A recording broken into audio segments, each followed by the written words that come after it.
For the 2023 model year, the Jeep Compass is rocking a new engine and transmission. How does it do out on the highway? Let's go find out.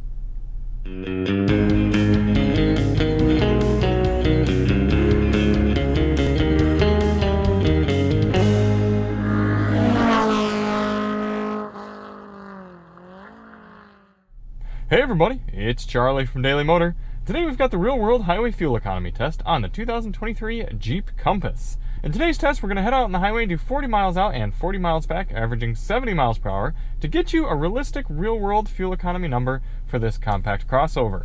Before we get started, let's hop out and take a look at it. No visual tweaks for 2023, but as I said, we've got a 2-liter turbocharged motor in here, as well as an 8-speed automatic transmission. That's all you can get now in the Compass. I wouldn't say it's huge leaps and bounds for drivability over the previous gen powertrain, but people are reporting to like it, and I don't know, it's hard to know, not driving them back and forth, back to back to each other. But either way, if you do want to see more on the Compass, check the link in the description. We've got all sorts of coverage of both the 2022 model as well as this 23. So why do we do this test? Well, the EPA's highway fuel economy test, which gives this Compass 32 miles per gallon, that test only averages 48 miles per hour. We know there are plenty of people who use their vehicles regularly on the highway and would like to know what sort of numbers you can realistically expect here in the real world.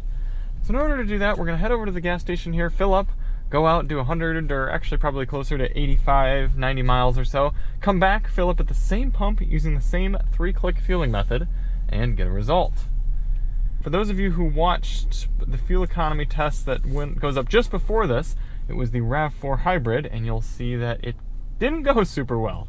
So we are doing this test in the evening, hopefully avoid traffic here in Orange County, and get a clean result. All right, let's hop out and fill it up.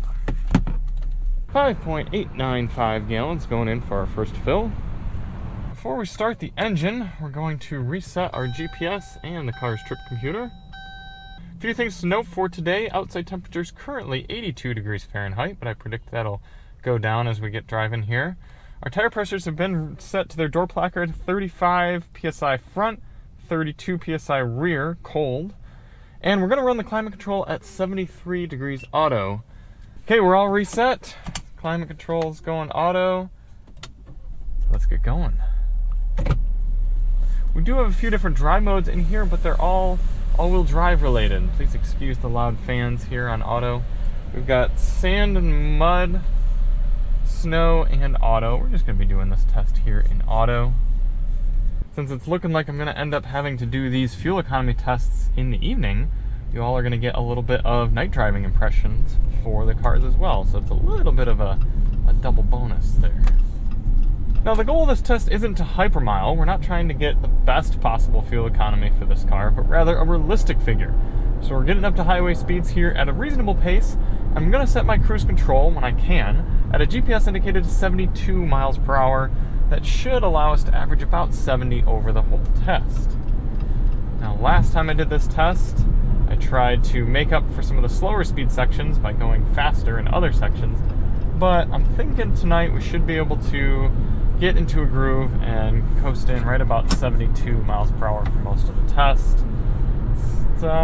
It's tough though with these multi-lane highways because you got people doing all sorts of different speeds, and you don't really want to draft too much, but you also don't want to kind of lag, and I don't know, there's a lot that goes into this, ladies and gentlemen. It's not simply as easy as just hopping on the highway and driving.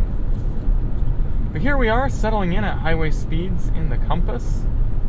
This thing's pretty quiet at speed. I can see why people appreciate that. We do have adaptive cruise control and an active lane keeping system. I don't know how robust it is, but I'll be able to answer you in about an hour and a half.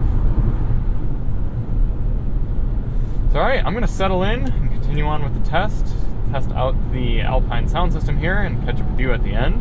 In the meantime, enjoy this time lapse of the entire trip.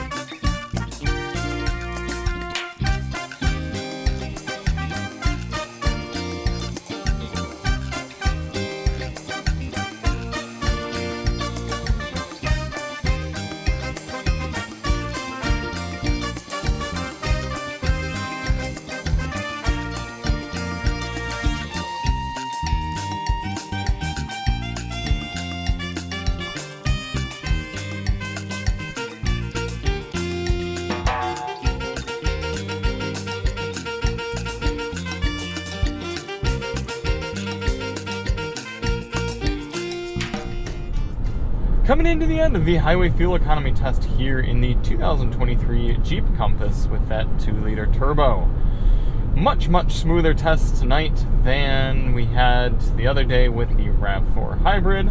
Got right on the highway and essentially averaged 70 the entire test. There was just a super quick turnaround, which I was actually able to do without even coming to a stop down in San Diego, Oceanside neck of the woods, and then turned right around, came back, no slowdowns, very nice.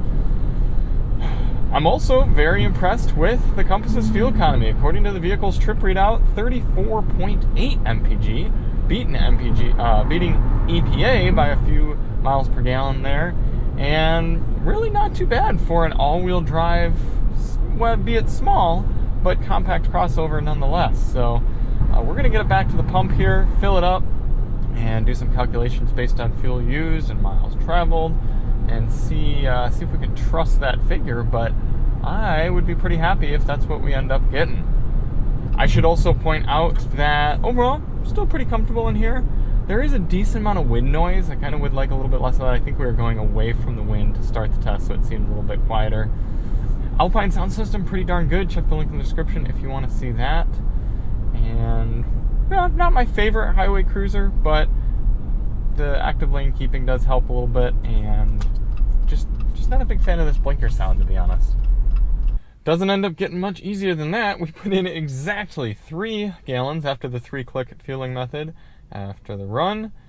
95.9 divided by 3 is giving us 31.9, rounding right up to 32 MPG according to the pump there. Kind of contrasting that with the almost 35 that the vehicle's trip readout was giving us. I think let's kind of make it a little bit in the middle there. Let's go 33 MPG, just still beating EPA, and still not a bad number for an all-wheel drive small crossover. We've got a 13.5 gallon fuel tank in here, so 13.5 gallons times the 33 MPG is giving you an effective highway cruising range of 440 miles here in the 23 Jeep Compass with the new engine and transmission. All right, well, thank you all so much for watching. Come along for that evening drive. I'm sure there will be many more of these. And yeah, if you want to see more on the Compass, check the link in the description, and we'll see you on the next one. I'm Charlie from Daily Motor, and as always, drive on.